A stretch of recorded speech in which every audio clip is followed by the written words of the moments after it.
The night air hung heavy over Vallejo, California, in December 1968, and silence stretched across the narrow back road. Michael said, "We should head home soon," his voice uncertain in the dark. Betty smiled faintly, brushing her brown hair aside, but the unease in her eyes betrayed her. A pair of headlights suddenly cut through the trees behind them, casting shadows that danced along the dirt road. Michael said, "That car's been behind us for too long." Betty's heart quickened as the lights grew closer, the vehicle stopping just short of their own. A man stepped out, faceless in the dark, his steps deliberate and calm. He approached with a flashlight in one hand and something heavier in the other. Betty whispered, "What's happening, Michael?" But there was no answer. The world shrank to the sound of footsteps and the cold glare of light. A voice, calm and detached, ordered them out of the car. Michael's breath trembled as he obeyed, shielding Betty.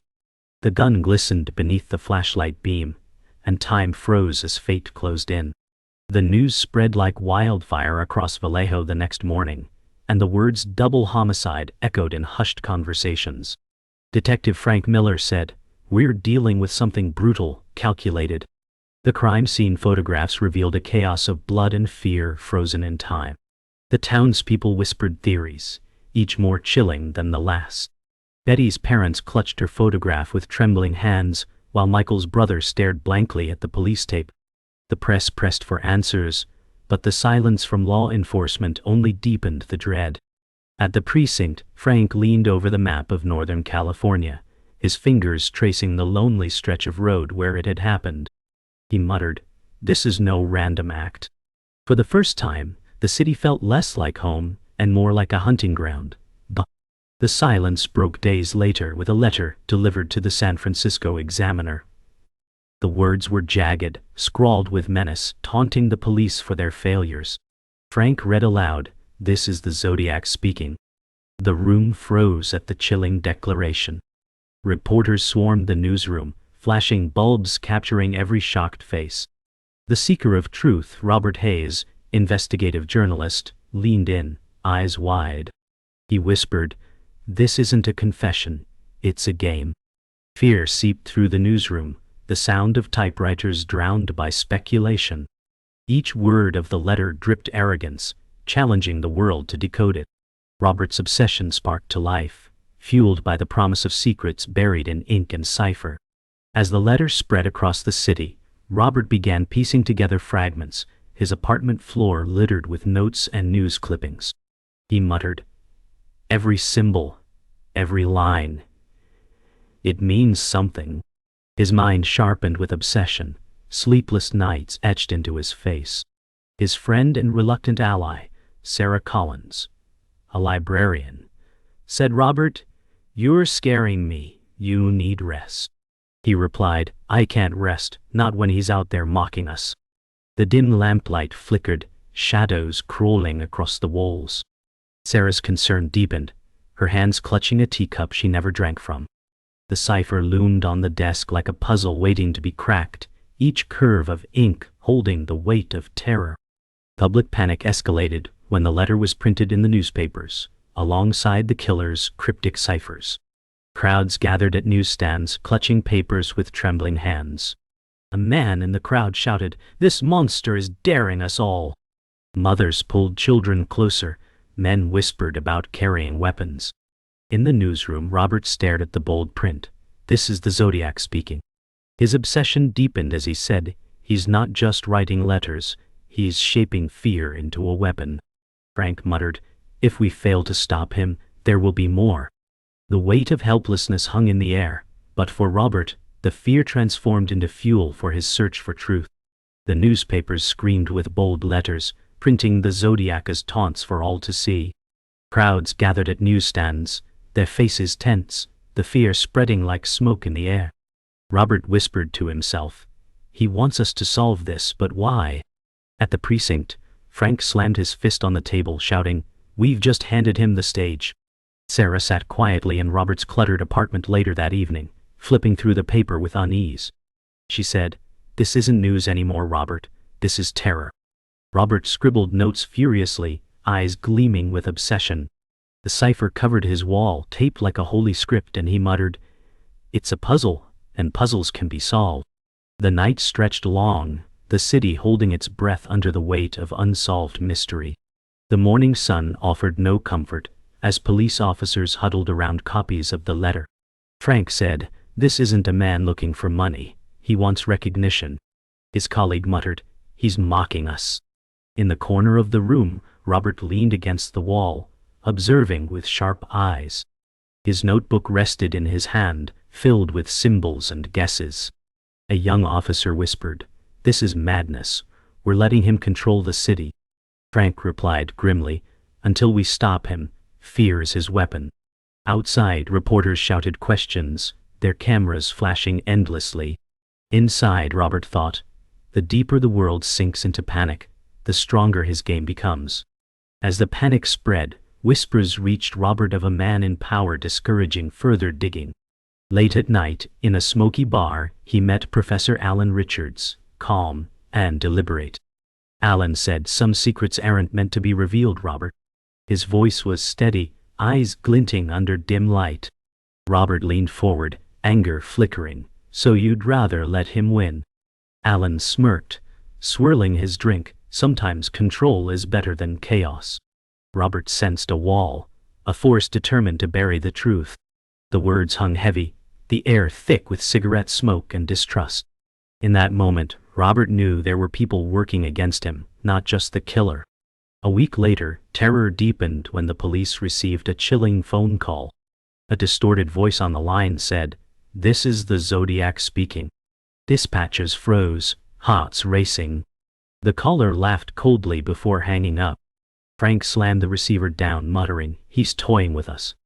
Sarah, listening from the precinct corner, whispered, "He enjoys every second of this."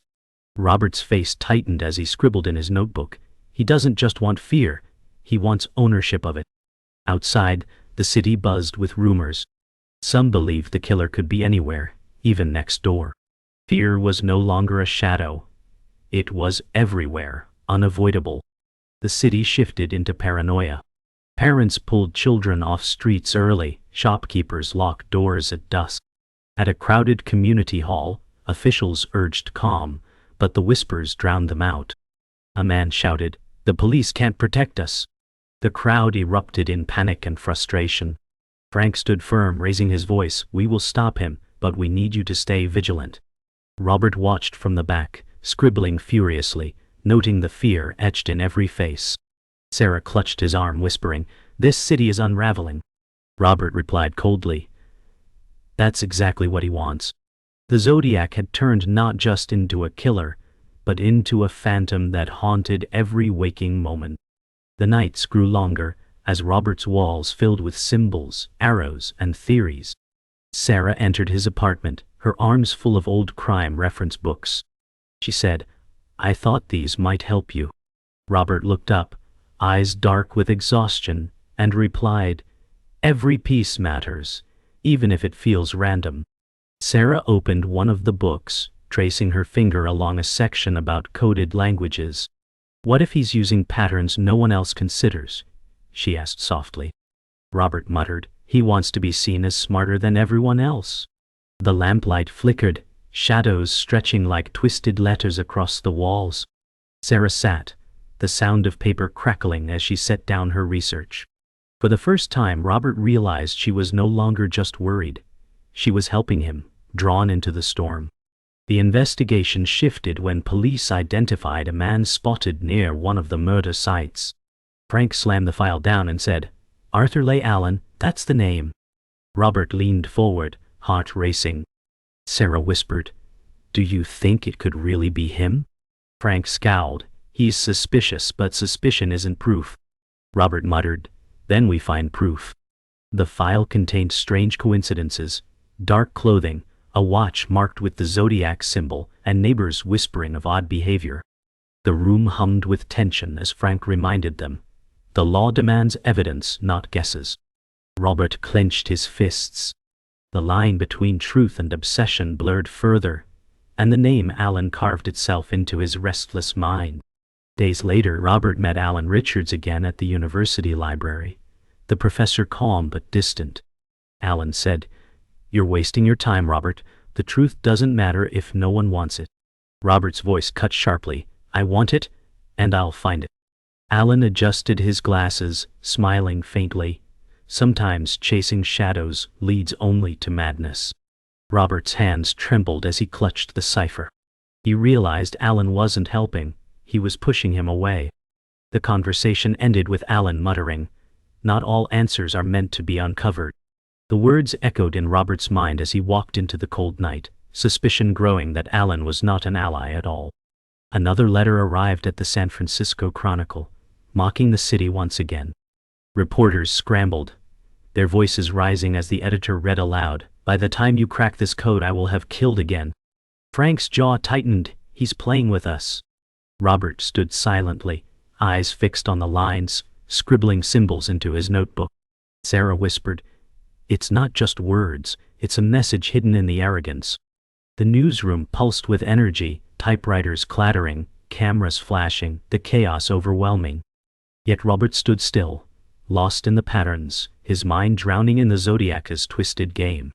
The letter wasn't just a threat, it was a challenge, and he couldn't resist. Robert's obsession deepened, his apartment consumed by paper, ink, and madness. He muttered, "There has to be a key," scratching lines across another sheet.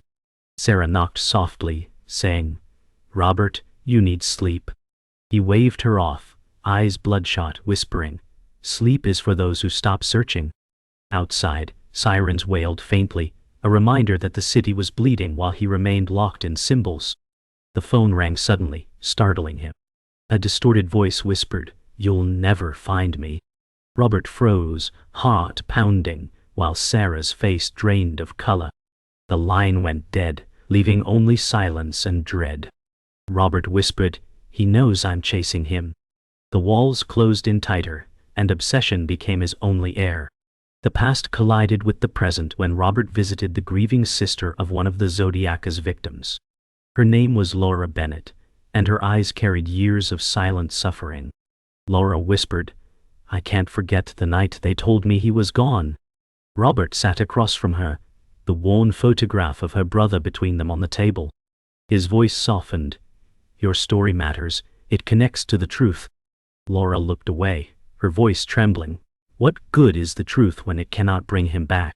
Sarah stood nearby, her hands folded tightly, listening as Robert pushed further. He said, "Every detail helps, even the smallest memory."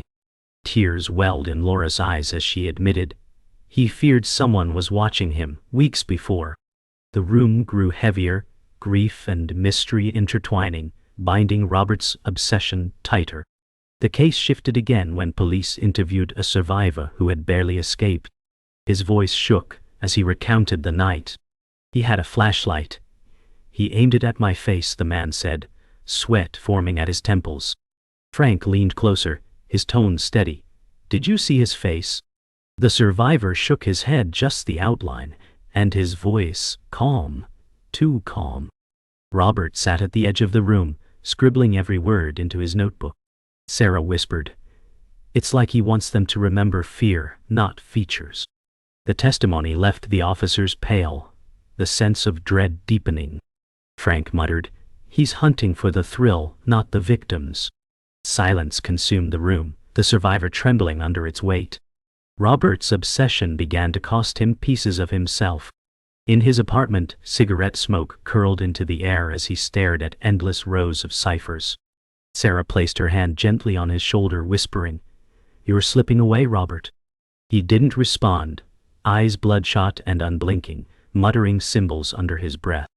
The walls seemed to close in, the paper overwhelming, his world reduced to ink and codes. Sarah pleaded, "You can't keep doing this to yourself." Robert snapped, "If I stop, he wins." His voice cracked, betraying the exhaustion he refused to admit. Sarah stepped back, eyes filled with fear, realizing she was losing him to the darkness of obsession. The city outside moved on, but Robert was trapped, bound to the shadow of a killer who refused to show his face. At the precinct, Frank stared at evidence photographs laid out across the table. His jaw tightened as he muttered, "Something doesn't add up here." Alan Richards appeared unexpectedly, offering calm advice, Perhaps you're chasing a ghost that was never meant to be caught. Frank's eyes narrowed, suspicion rising at Alan's controlled demeanor. Robert stormed into the room, slamming down fresh notes. "We're closer than ever," he declared. Alan adjusted his glasses and said coldly, "You're only closer to losing yourself." Frank caught the sharp edge of Alan's tone, the tension thick in the room. Sarah whispered, "He doesn't want us to see the truth." For Robert, doubt turned into determination. The night fog blanketed the city when Robert was approached by a hooded figure in an alley. The man's voice was raspy, words deliberate. "You're chasing something bigger than one man." Robert's heart pounded as he demanded, "Who are you?" The figure whispered, "A messenger," nothing more, before pressing a folded note into his hand. Sarah, waiting nearby, called out anxiously, "Robert, what's happening?" But by the time she reached him, the figure had vanished into the mist. Robert unfolded the note, the handwriting eerily familiar, hinting at details never before revealed. His breath caught as he realized, this isn't just a killer's game, it's a maze built to trap us. The night grew colder, and with it, the sense that the truth was slipping further away. The precinct felt like a boiler room as tempers rose and patience thinned. Frank said, "We chase ghosts while the city bleeds," slamming a file onto metal. Robert answered, "We chase patterns, and patterns lead to names."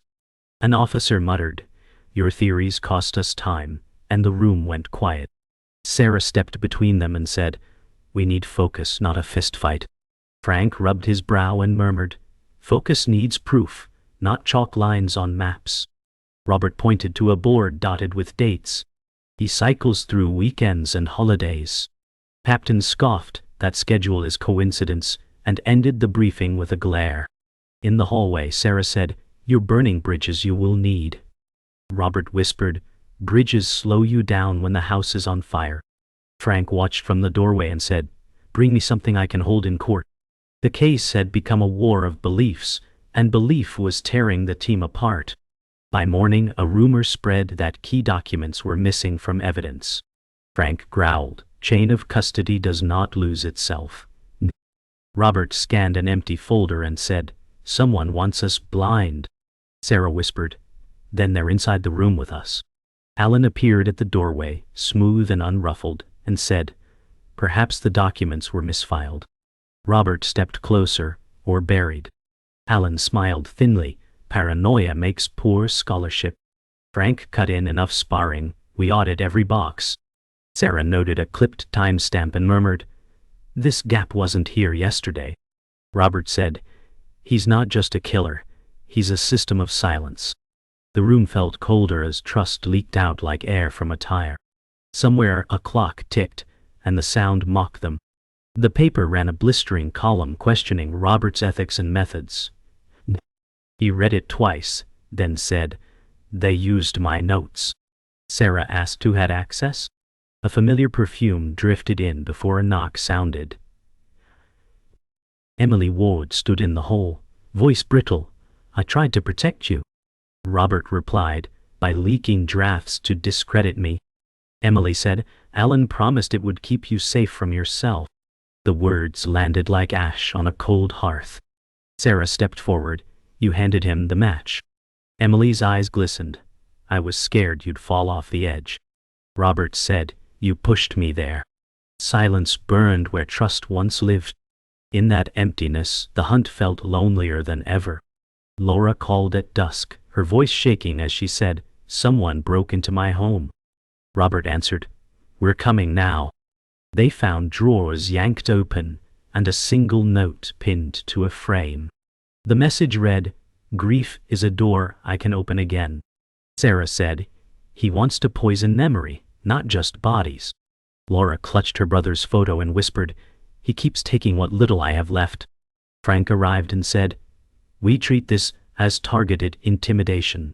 Robert studied the handwriting and murmured, "Same cadence, same cruelty." The house smelled of cold dust and fear. Sarah took Laura's hand and said, "You're not alone." Outside, sirens flashed like fractured promises across the street. Another letter arrived, colder than the rest, hinting at a public attack. The words promised terror on a schedule the city could not outrun. Frank said, "We move patrols to schools and transit now." Robert read the lines aloud and whispered, "He wants routine to become a weapon." Sarah said, "Fear will do half the work for him." The newsroom phones rang without pause, panic threading every call. A mother cried, "Will my kids be safe on the bus?" Frank answered, "We will ride with them if we must." Robert traced the timing and said, "He needs witnesses as much as victims." The city inhaled and did not exhale. Night fell like a curtain that refused to lift. The trail narrowed when Robert uncovered a detail hidden in plain sight. He traced overlapping dates on a wall map and whispered, "He circles back like clockwork." Frank leaned over the table and said, "So, he's hunting by design, not chance." Sarah pointed at a pin and murmured, "It leads to the outskirts near the lake." Robert's eyes burned with obsession as he declared, "That's where he wants us to look." Frank's voice hardened, "Or that's where he wants us to die." Tension thickened, yet the lure of proximity pulled them closer. The silence in the room was shattered only by the scratching of Robert's pen as he connected the final line on the map. He muttered, "The circle closes tonight." That night, Robert sat in a cafe on the city's edge, waiting. A hooded figure slid into the booth opposite, the smell of damp air following him. The man's voice rasped, "You're closer than you think, but danger waits in every answer." Robert leaned forward and said, "Why tell me at all?" The figure smiled faintly under shadow, replying, "Because I don't want his game to end with you." Sarah sat nearby, pretending to read a book, her eyes darting. Robert whispered, "Give me something real." The man scribbled a number on a napkin, sliding it across the table. He stood quickly, muttering, "Ask the wrong question, and you'll join the others." Then he vanished into the night, leaving fear behind with the coffee steam. Armed with the clue, Robert confronted Alan at the university. "Why did your name appear in the files tied to the lake?" he demanded. Alan adjusted his glasses calmly and replied, "Because I study patterns, not because I make them." Frank loomed nearby, growling, "Your fingerprints were on evidence you had no clearance to touch." Alan smiled faintly. "Information flows where it's wanted." Robert slammed the napkin onto the desk. "This came from someone protecting me, not you." Alan's mask slipped for a moment, irritation flashing across his eyes before he said, "Curiosity, blinds sharper than knives." Sarah whispered, "He's not here to help us." The tension snapped like a taut wire, and Robert knew the enemy was nearer than ever. The night spiraled into confrontation at an abandoned warehouse near the docks. Robert stormed in with Frank close behind, flashlight beams slicing through dust. Alan stood in the shadows, voice calm. "You won't find what you seek here." Robert shouted, "You've been feeding him silence." Alan smirked. "Sometimes silence keeps the world from tearing itself apart." Frank raised his pistol and said, "Step out now, Richards." Alan's face hardened as he snapped, "You think justice wins by exposing ghosts?" Sarah's voice trembled from behind. "No. Justice wins when truth survives." The echo of her words filled the cavernous hall. Robert felt the weight of choice pressing down, either walk away or risk everything in this place of shadows. The confrontation ended in silence as Alan slipped away into the night. Robert collapsed against a wall, breath ragged. Sarah knelt beside him and whispered, "You're chasing a phantom that bleeds into every shadow." Frank holstered his pistol, muttering, "He's a man who knows too much and says too little." Robert clutched the napkin tightly, the numbers burned into his mind. He said, "This isn't an ending, it's a doorway." Sarah placed her hand on his arm, eyes filled with fear and compassion. "If you walk through it, there may be no return," she said. Robert stared into the darkness beyond the warehouse doors, his obsession now deeper than ever. The truth was close, but so was ruin. The silence of the archive room was broken only by the shuffle of old papers. Robert traced faded ink on a forgotten file, whispering, "The victim's story isn't finished." Sarah leaned closer. His sister's grief was the key all along. Frank nodded. Every thread leads back to the pain he caused. The revelation felt heavy, like unearthing bones. Robert said softly, "The dead speak louder than the living when we listen." The case had begun with terror, but its roots lay buried in the voices silenced by fear. Later, at a quiet diner, Sarah set her coffee down and said, "We may never solve him, but we can solve what he left behind." Robert stared at the window, watching rain streak down. He whispered, "Closure isn't truth, but sometimes it's survival." Frank said, "The city needs peace more than it needs answers." For a moment, they sat in rare stillness, the chaos outside muted by rain. The killer's shadow remained, but so did their fragile resolve. Back in his apartment, Robert stood before his wall of ciphers, now yellowing at the edges. Sarah whispered, "It's consumed years of your life." He replied, "And it will consume more, unless I stop." His hands shook as he pulled some notes down, but others clung to the wall like scars. Frank said firmly, "Let it breathe. You can't bury your life under his shadow." Robert stared at the remaining pages, torn between surrender and obsession, caught in the grip of a truth he may never reach. At the courthouse steps, Alan reappeared with a cold smile. "You'll never prove what cannot be proven," he said smoothly. Robert clenched his jaw, answering, "Truth doesn't need proof to exist, it just needs witnesses." Alan adjusted his glasses, voice calm, and witnesses fade with time. Sarah whispered to Robert, "Don't let him drag you deeper." Frank muttered, "Men like him live on control, not honesty." Alan walked away slowly, the echo of his shoes haunting, leaving behind only doubt. The story closed not with answers, but with shadows. Robert stood on a San Francisco hilltop, overlooking the city, the fog rolling in heavy. Sarah said softly, "Some mysteries are meant to remain." Robert replied, "But that doesn't mean we stop seeking." Frank placed a hand on Robert's shoulder and said, "The search defines you, not the ending." The night air carried silence, broken only by distant sirens. Somewhere, the truth remained, buried in time, and the Zodiac's voice lingered, eternal.